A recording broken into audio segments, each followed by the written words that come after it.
Hello everyone, got a new vid out for you. First I want to put the disclaimer up. I haven't done that in a while, but this pertains to all the videos I put out. Nothing's meant for any illegal purposes. I'm not teaching anybody to do anything illegal or advising them to or supporting any illegal activities. This is all history, my own experience, education, knowledge, opinion. I also want to say I appreciate all the support for my merchandise, the support for my channel and my groups, and 78 Sports Dog Talk on Patreon, and all the other guys that have me on their show, or ask questions and all that. Everybody who's subscribed, and when you press the like button, all that stuff is appreciated. So I just want to reiterate that and make sure I haven't forgot about everybody. And this video, this is a term or standard or standards that I came up with years ago, and I called it PFP, which stands for Performance, Function, and Practical. So I'm going to kind of give a little rundown on my concepts, my understanding of those words as it pertained to my dogs and my breedings, and when I competed and all that. But the first one, performance, the American Pit Bull Terrier is a performance-based animal. It was developed for sport, and just like any sporting or working or functional animal, there's that word, performance, how, as far as competition is concerned, or what it does, is part of the nature of the breed. It's ingrained in them. It's bred into them. It's our standards of what we consider performance animals, and at what level. There's all different levels to performance. Some below average, average, above average, good, real good, great, all this stuff that's involved. And of course, everybody would like to have great dogs all the time, and you can be consistent with your dogs and have great dogs, in my opinion, every once in a while. Have very good dogs consistently. Try to have, your average. This is the way, me and Frank Rocca have spoke about this, and the question was, what if my average is above average? That's kind of the way we looked at it. So that average consistency is something that I consider to be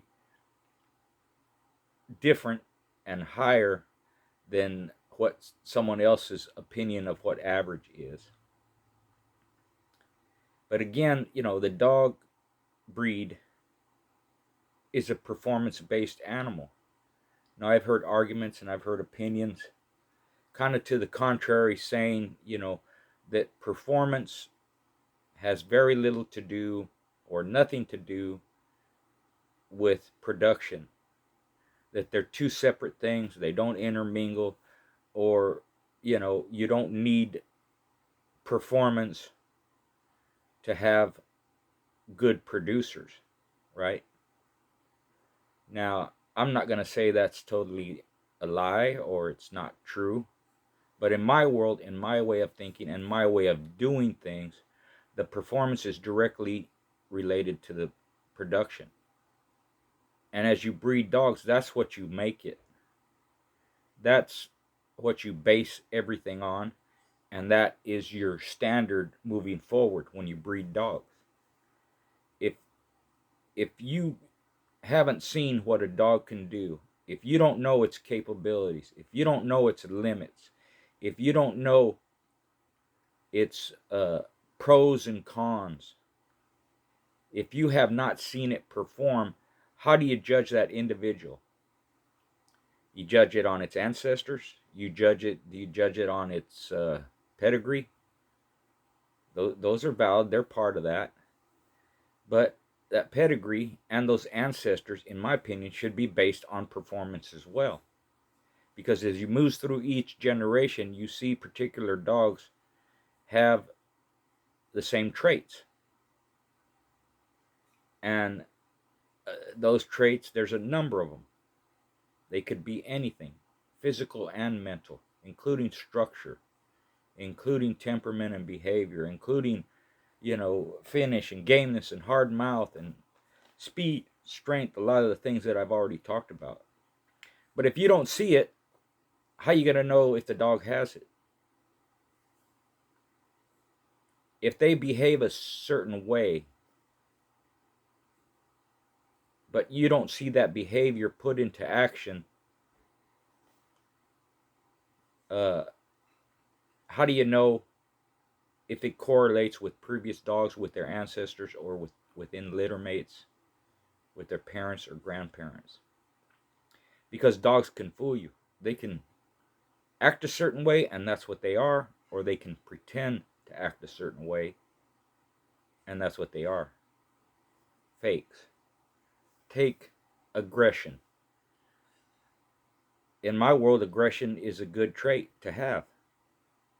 But false aggression, say like if we were comparing it to a predator in the wild, when they have a confrontation between predators, sometimes both will fight and one generally will quit because the other one dominates them, or they have an instinct for survival.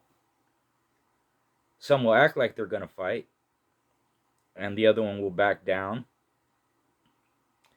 due to that aggression. And there's others that will show that aggression, but they're the ones backing down because they really don't want to fight. They really don't want that confrontation. So in the same respect with a dog, if you see a dog become aggressive, that doesn't mean it's going to do anything. You have to see it. And that goes along with anything you do with your dog. If you just say, oh yeah, my dog's this and my dog's that, where's the proof of that? What has shown you that that dog is really what you say it is? And, I always throw temperament and behavior in there because those are parts of the standards and also part of their performance. It would be the same as a person who doesn't give up, a person who is very competitive, a person who likes to win, a person who likes to be in control. The dogs can be the same way. They might not understand the concept of winning, but they do understand the concept of doing what they want to do, dominating their opponent, finishing their opponent, never quitting against their opponent. And people have argued with me about that as well, that their mental state doesn't have anything to do with how they perform. I beg to differ, it does. It's all connected. It's all interrelated. So the performance part is the foundation of the breed. I've used another term that I borrowed from Frank Shy. He used it with gamecocks. I use it with dogs. And basically, it's competition is the soul of the American Pit Bull Terrier. Right? And I'm speaking of the past. That was the foundation of the breed. That was the basis of the breed. You can't have a sporting dog or sporting anything without competition. And you can't have a competition in most cases if you don't have a winner or a loser. So that's part of their performance base. And speaking of the history of the breed, here's some other feedback I get from what I say. And in my research, in what I've noticed and what I've read about and what I've followed and found factual, and even in my own case and other people that were my peers, the dogs that are most famous, the dogs that are most remembered, the dogs that were the best producers on the whole were competition-based dogs. whether they're title dogs or not title dogs, or whether they're winners and multiple winners or 1 or 2 time winners. Those are the dogs that are most recognized, most remembered, and most used in breeding practices. Now, the con against that is there's a lot of dogs out there that were cold and cur and were never touched and uh, never done anything with, that produced great dogs or good dogs or above average dogs or superior dogs or very good dogs, whatever word you want to use. That's true. But which ones do you remember? Which ones did the people breed to the most? Male and female. And more male, because they get more credit because studs are bred more than females are. But, you know, as on the whole, even going back to some of the old dogs, the foundation dogs of the breed, like uh, Lloyd's Pilot, Feely's Jim, Lloyd's Champion Patty, Tudor's Goldie, Blackjack Jr., Kager, Pincher, Ferguson Centipede, Williams Cyclone, Galvin's Pup.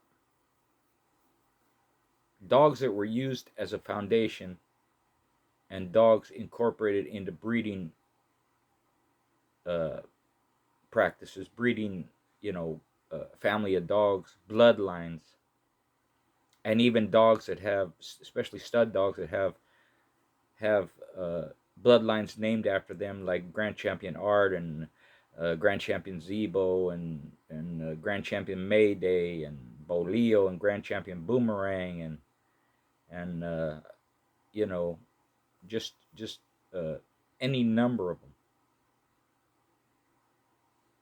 That's where they get the credit, is because they were competed with and ended up being good producers or great producers.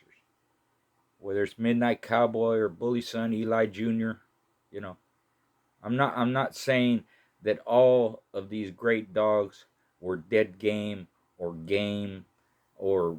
won every match, didn't lose. But what I am saying is they were used in competition. That's where the performance comes in. Now, for every one that I might say, this dog was a competition dog, someone might say, have another one. This one wasn't, and it produced great, right?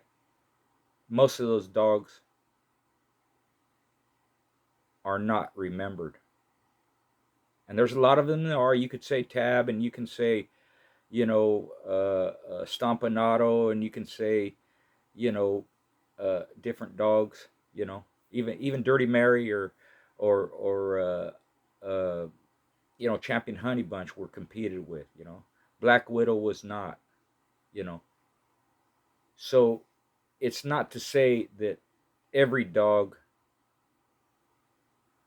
was bred based on their performance, but overall,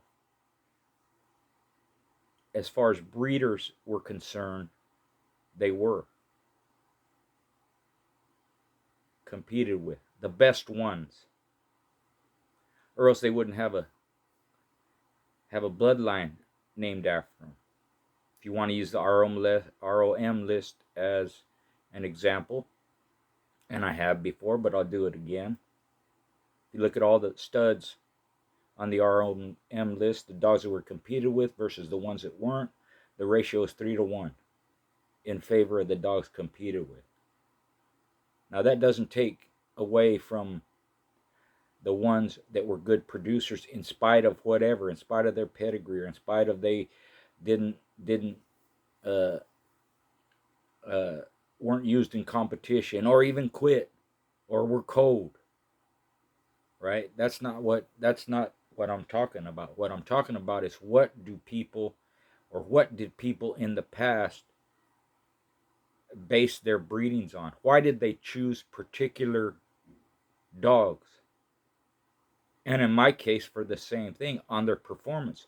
And not every dog I used in breeding was a winner or loser or whatever, but I saw how they performed. They were good enough and stood up to my standards enough to be willing to be bred. And I don't have any dogs in my pedigrees that quit. Now, anybody could say the contrary. But again, if you look at the whole of the breed throughout the history, and that attitude may have changed over the years, where people say, well, it don't matter. Don't matter if they're cold. Don't matter if they quit. Doesn't matter if they weren't used in competition, right? If that's true, does that, so what? If that's true, why did that happen? Why was something that was put into effect and effective and proven throughout the history of the breed, why was that? See, I said greed. Maybe that's why they did it. You know, breed on pedigrees. Oh, look at this. It looks good. I can sell puppies. If it was originally based on performance, and along with that comes heart and ability and mouth and all that stuff, why did that change? And that give you more options, or did it reduce the quality of the breed? I have my own facts on that, on particular breeders.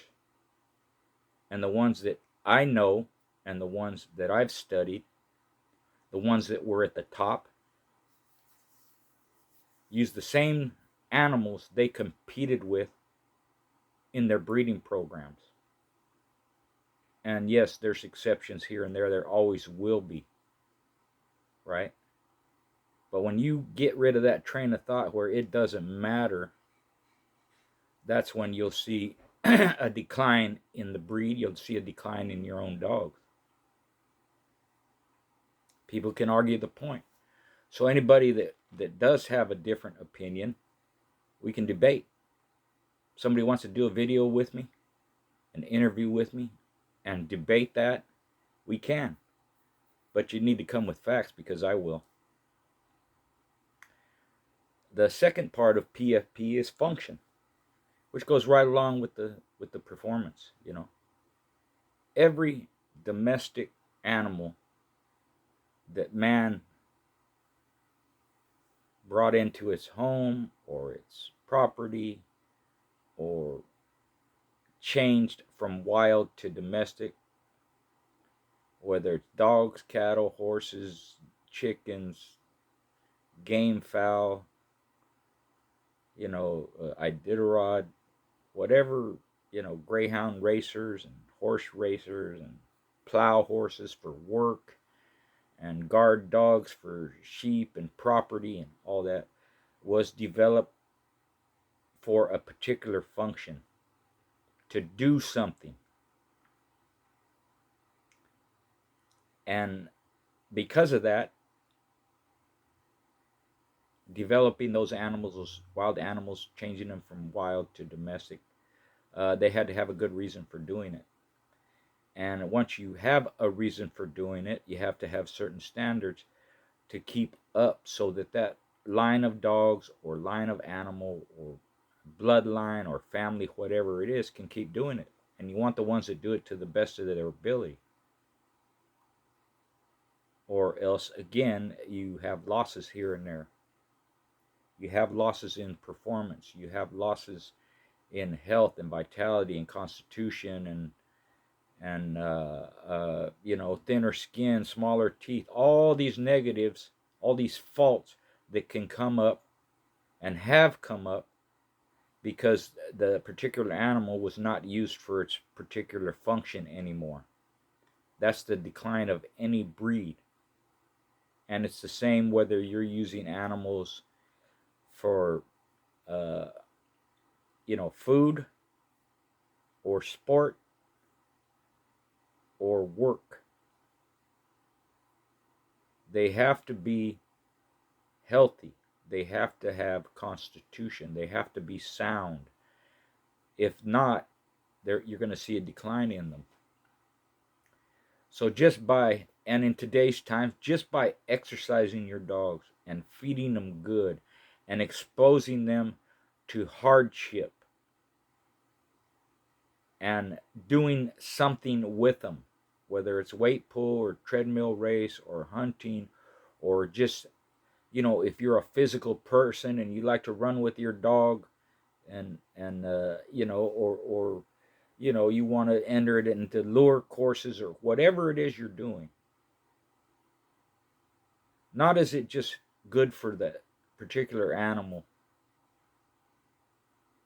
but it's good generational. That's where the Constitution comes in. That's what makes them tough and durable. And that's why in the past, if you look at a lot of these old movies and even silent movies that have horses and dogs in them, and cats even, or whatever, you know, they're treated differently than a lot of people treat them today. The animals in those movies have to perform, right? They have to be able to be taught. So when they put them on screen, the animal does what it wants. But there's a lot of physical activity within those animals being used in those old films, and all through the history of filmmaking. Whenever you have, whether it's Lassie or Rin Tin Tin, or you have Petey, or you know, all the horses were used to jump ravines, and dogs running behind cars and jumping in and out of vehicles and jumping two-story buildings onto the top of something. You know, it was just it was just the nature of people that they understood. If I'm going to use an animal for whatever function I decide it's used for, the animal has to be healthy, has to be sound, has to be tough and durable. I can't imagine a Iditarod dog being a house couch potato or a house pet. Not that they can't be raised inside the house, they can't be trained, obedience trained, or house trained, or anything like that. But they're going to get out and work. And it's no different with the pit bull. They have to get out and work. They have to do something. And this function also relates to their intelligence and their mentality, how they think. It makes them sharper, more poised. It makes them think more. It makes them able to solve problems. Because if they just lay around and do nothing, or very little, or don't have a job in their life, that all goes away. So, the function itself, and again, I'm not promoting anything illegal, but the function itself is directly related to the quality of the individual. And if you're a breeder and you have animals that retain their function, or have a job, or have some reason for living over generations, you're going to have healthier animals. You're going to have tougher animals. You're going to have smarter animals. And most animals, you can teach them something. I've seen cockfighters that take their game fowl and with verbal commands and repeated instruction and repeated methods, just talk to the birds and tell them what to do. Come here, jump up there, go here, work, fly, jump down, come out, go over there. That's a stupid chicken. They're not stupid. So all that intermingles, all that is related. The function and the performance. And, that's been proven time and time again in millennia of people that have animals. That's why the pit bull in the past was a lot more revered than it is now. People were impressed, and people respected, and people could relate to what the American Pit Bull Terrier was, because they saw it in their daily lives by hard work and education and being tough and keeping a household and how they raise their children. You know, the pit bulls, dogs are mammals too. So there's a lot of similarities between, you know, humans and dogs. And a lot of science is using those similarities. You know, they use dogs because they don't live as long as a human does. So you see the results over a shorter period of time. Whether it's being family oriented, uh, whether it's work ethic, whether it's hierarchy, whatever it is, you know, you can see it faster with animals than you can with humans. The study is longer with humans. The study is shorter with dogs, but there's a lot of correlation between the two. So sometimes people don't think of function. What does mentality have to do with function? They got to think. And if they understand their job and they understand what you want from them, they're going to be better at it. But we have to be the ones to provide that environment for them by having them healthy, by feeding them good, by making them do something, by trying to teach them something, by bringing out whatever instincts they have, by exposing them, socializing them, exposing them to different people, different atmosphere, different temperatures, different surfaces, different, you know, it amazes me now that, you know, people have, you see a lot of people have, and could be more people have more dogs in public, mutts or whatever it is in public than in the past, but they don't do nothing with them. They're just there. They're along for the ride. The dog has no job. Where in the past, like when I was a kid, we had dogs around us all the time, but the dogs were there to do something. Whether it was to interact with us and play, or whether it was to carry something on their back when we went fishing, or whether it was to, you know, join us in the hunt when we're shooting rabbits or birds or squirrels,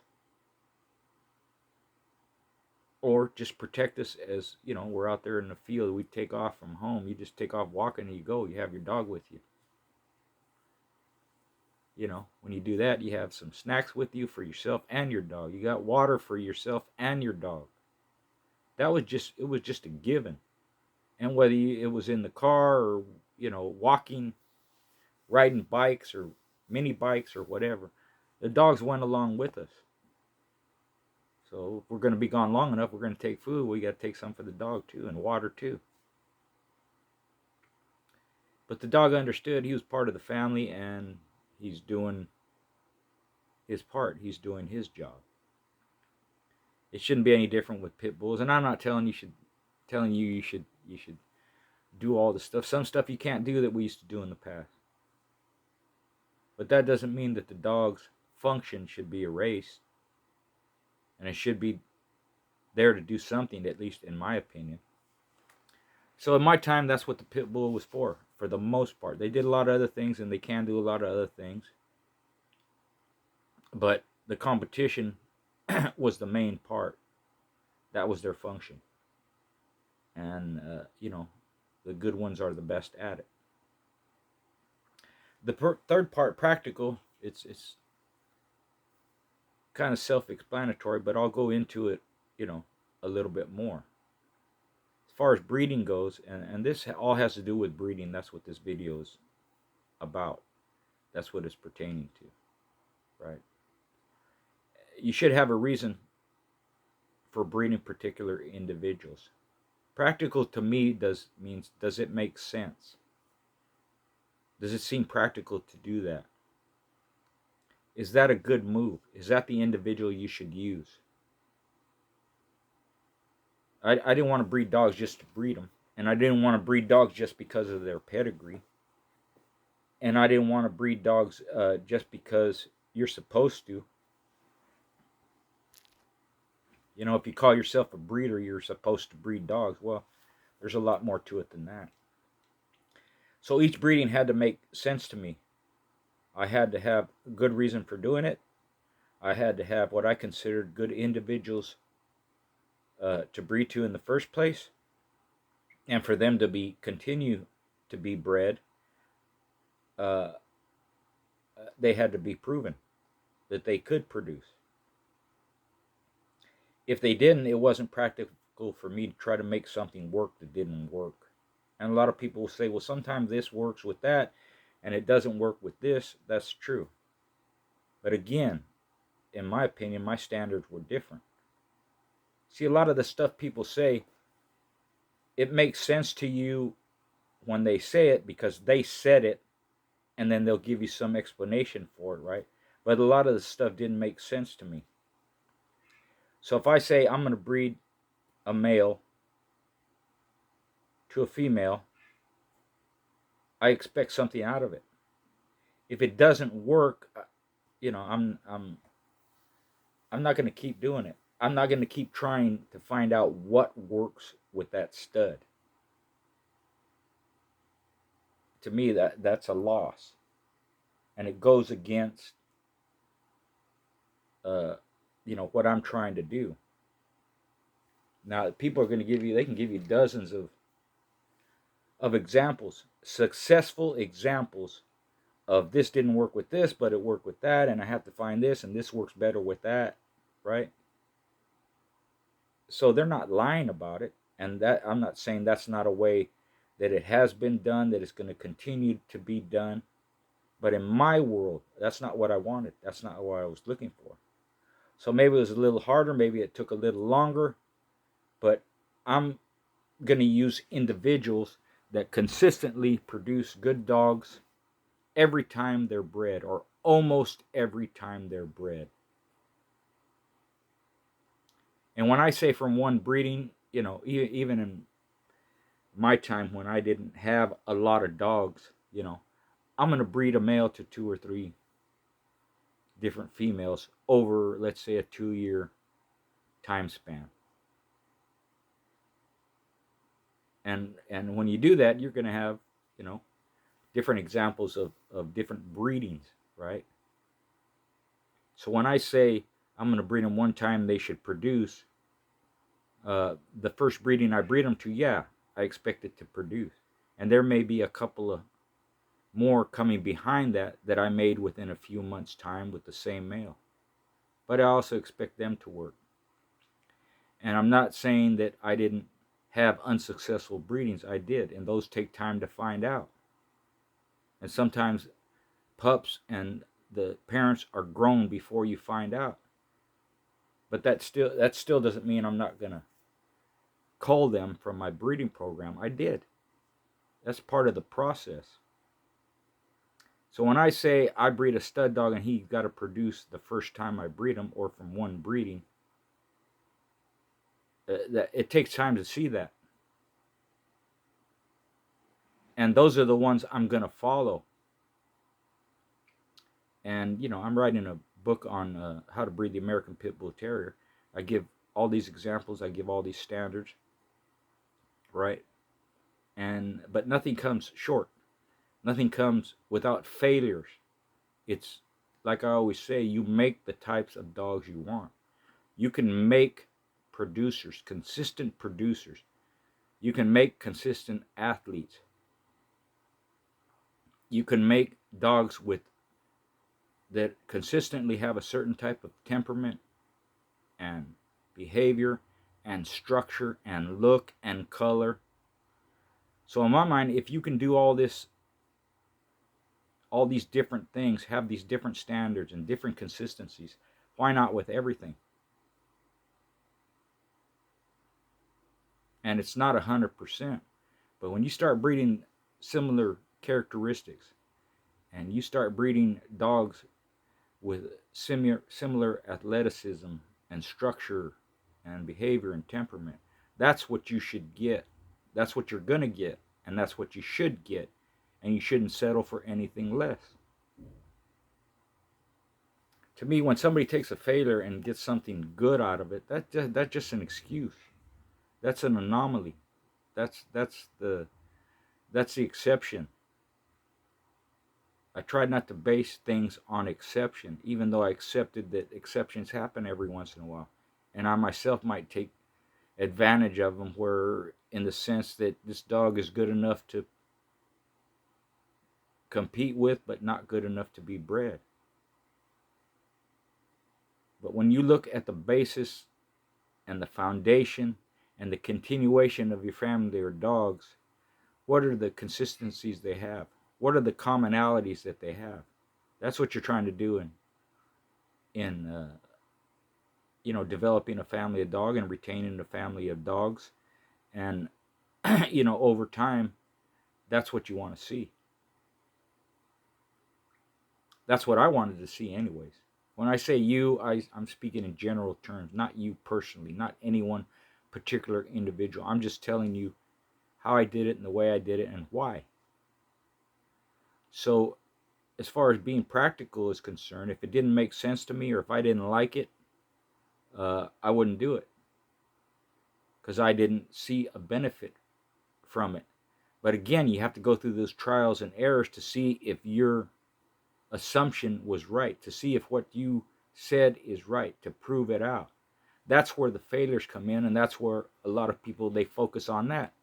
Well, what about this and what? I don't care about this and that. I don't care if that didn't work. It doesn't matter to me. It's out of sight, out of mind. I culled it. I got rid of it. All I'm concerned with is what works. And if my theories, when I put them into effect, was I right or wrong? If I'm right most of the time, I'm going to have consistency. Accepting the fact that there's going to be some failures. So I didn't fixate like a lot of people do on, well, it's a roll of the dice, it's 50-50, good dogs are where you find them, and this and that and all that stuff they say. They're just repeating what somebody else said. It's just, what are you doing? What are you doing different? How are you improving on the dogs you originally got? How are you going to be better than someone else? You have to have stats, you have to have facts, you have to have proof. You have to have a way of going about it.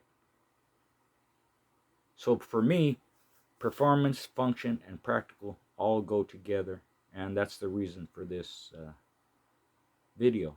I've spoken a little bit about this in the past. Like I said, it's something that I came up with. I don't really talk about it. I was saving it for my book, but I just wanted to mention it, kind of give a kickstart. Where did that come from? Where my mind was at? Why I use those particular words? And what were the results? Pretty successful. And someone else who took the same standards that I use was even more successful than me. Using my blood, adding other blood to it, doing things his way, while keeping the same standards that were developed for that family of dogs, and made them better. So anybody can do it. You just have to have a way of going about it. You have to work hard. You have to have a reason for everything you do, for every dog you breed. And the pedigree should matter if the dog matters. That's how you build a family of dogs. That's what, the pedigree is kind of a, it's a family tree. And you can use it in a lot of different ways.